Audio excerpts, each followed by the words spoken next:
யாக்கோபு 1 யாக்கோபு 1 நெப்பியின் சகோதரனான யாக்கோபுவின் புஸ்தகம். தன் சகோதரனுக்கு அவன் பிரசங்கித்த வார்த்தைகள். அவன் கிறிஸ்துவின் உபதேசத்தை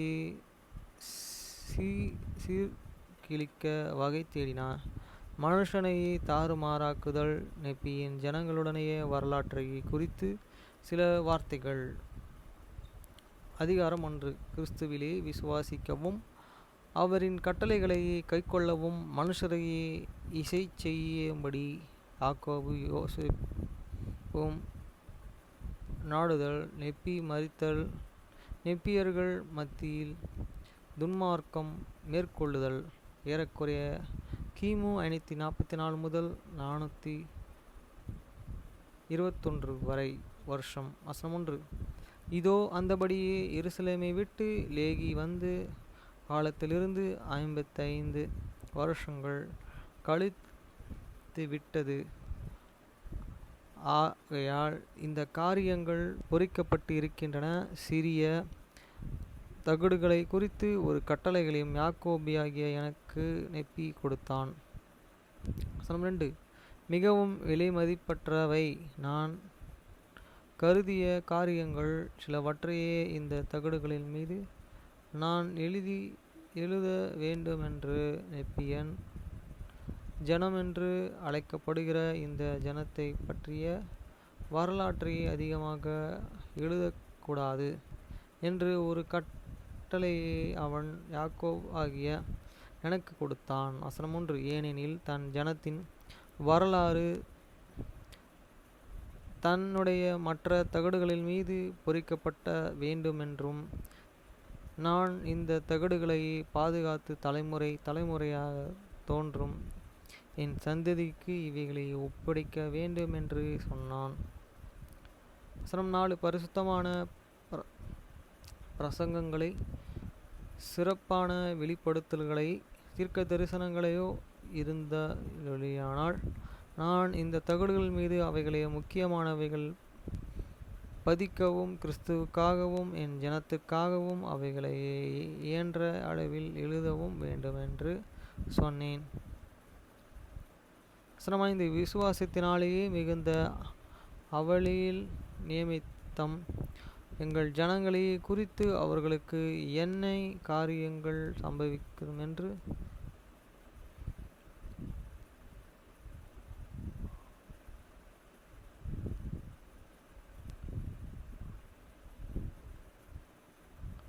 எங்களுக்கு மெய்யாகவே கொடுக்கப்பட்டு இருந்தது. வசனம் 6. அநேக வெளிப்படுத்தல்களையும் அதிக தீர்க்க தரிசனத்தின் ஆவிகளையும் நாங்கள் பெற்றிருந்தோம்.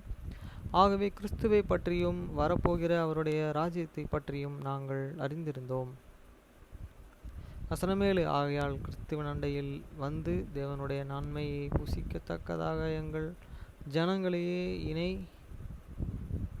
செய்யவும் அவர்கள் அவருடைய இளைப்பாறுதலில் பிரவேசிக்கவும் சோதனை நாட்களில் வனாந்தரத்திலே இஸ்ரவேலில் பிள்ளைகள் இருந்தபோது கோபம் முட்டினது போல இவர்களையும் பிரவேசிக்க கூடாது.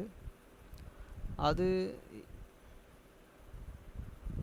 கூடாது என்று அந்த வகையிலும் தம் உக்கரணத்திலே அவர்கள் ஆணையிடாதபடிக்கு அவர்கள் மத்தியிலே கருத்தாய் பிரசங்கிக்கப்பட வேண்டாம். 8. ஆகையால் தேவனுக்கு அதிகாரமாய் எதிராய் கலகம் செய்யாமலும் அவரை நோக்கி அவரை கோபமூட்டாமல் ஆனால் கிறிஸ்துவிலே விசுவாசித்து அவரின் மரணத்தை எண்ணி அவரின் சிலுவையின் படன்விவித்து உலகத்தினுடைய துஷிப்பை சகித்து இருக்க வேண்டும் என்று எல்லா மனுஷரையும் தங்கள் இனங்கள் செய்ய இயலும் பொருட்டு தேவனிடத்திலே வேண்டிக் கொள்கிறோம். ஆகையால் யாக்கோபனாகிய நான் என் சகோதரனாகிய நெப்பியின் கட்டளைகளை நிறைவேற்ற அதை மீண்டும் எடுத்து கொள்கிறேன். வசனம் 9. நெப்பி பூரண வயது அடைந்து தான் சீக்கிரமாய் மரிக்க நேரிடுமான கண்டன் ஆகையால் அவன் ராஜாக்களின் ஆளுகையின்படி அப்பொழுது தான் ஜனத்தின் மீது ஒரு மனுஷனை ராஜாவாகவும் அதிகாரியாகவும் அபிஷேகம் பண்ணினான். வசனம் 10. நெப்பி ஜனங்களுக்கு சிறந்த காவலானாய் இருந்தபடியினால் அவர்களை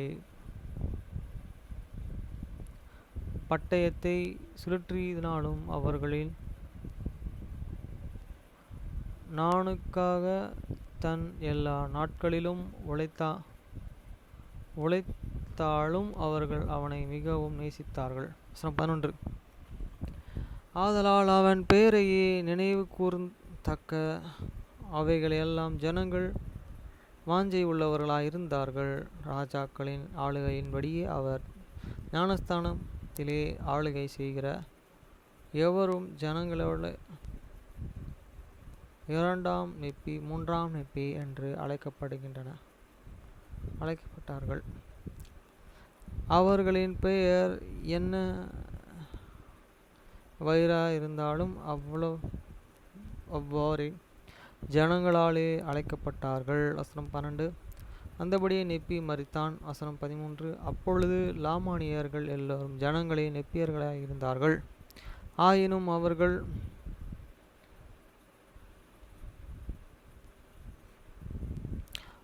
அவர்கள் நெப்பியர்களின் யாக்கோபையும் யோசேப்பும் எரோமியா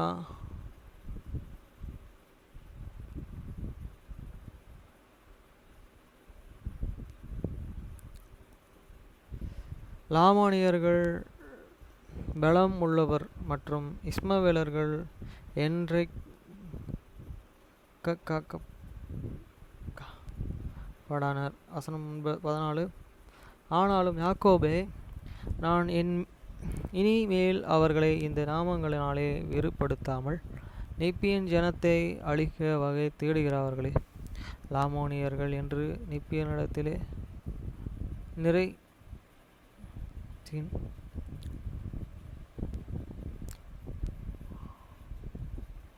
14. ஆனாலும் யாக்கோபு, நான் இனிமேல் அவர்கள் அந்த நாமங்களினாலே வேறுபடுத்தலாம். நெப்பியர்கள் ஜனத்தை அழிக்க வகை தேடுகிறார்கள் லாமானியர்கள் என்று நெப்பியனிடத்திலேயே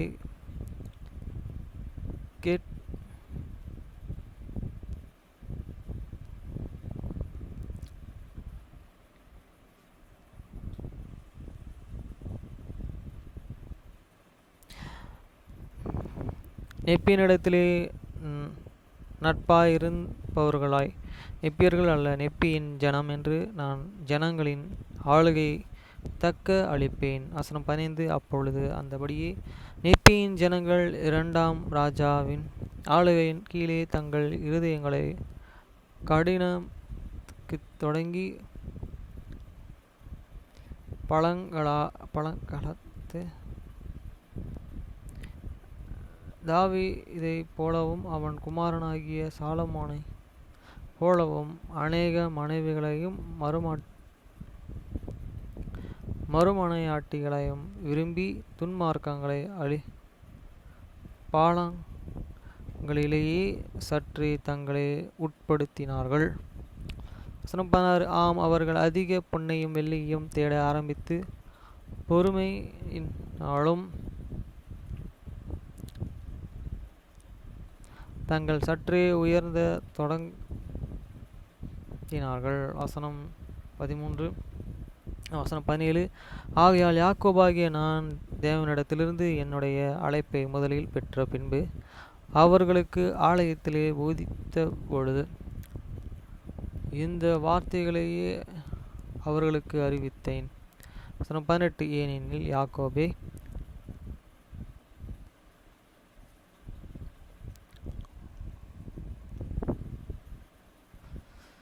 வசனம் 19.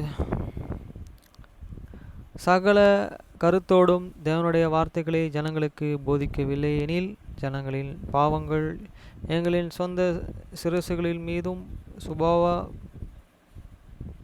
சுபாவ ஆகவும் நாங்களே வெளிப்பொறுப்பாளிகளாயிருந்தும்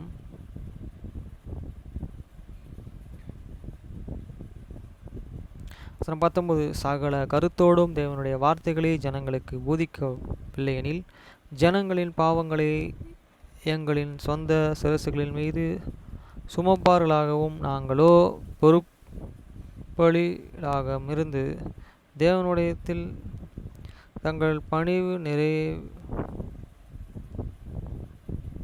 நிறைவேற்றியுடனே ஆதலால் சகல ஊக்கத்தோடு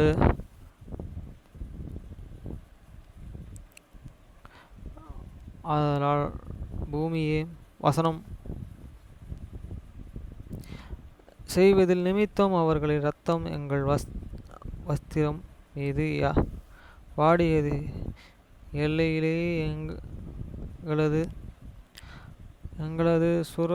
வஸ்திரங்களினால் மீது அவர்களின் இரத்தம் இருக்கும். தங்கள் கடைசி நாளிலே கரையேற்றவர்களாக காணப்பட வேண்டும்.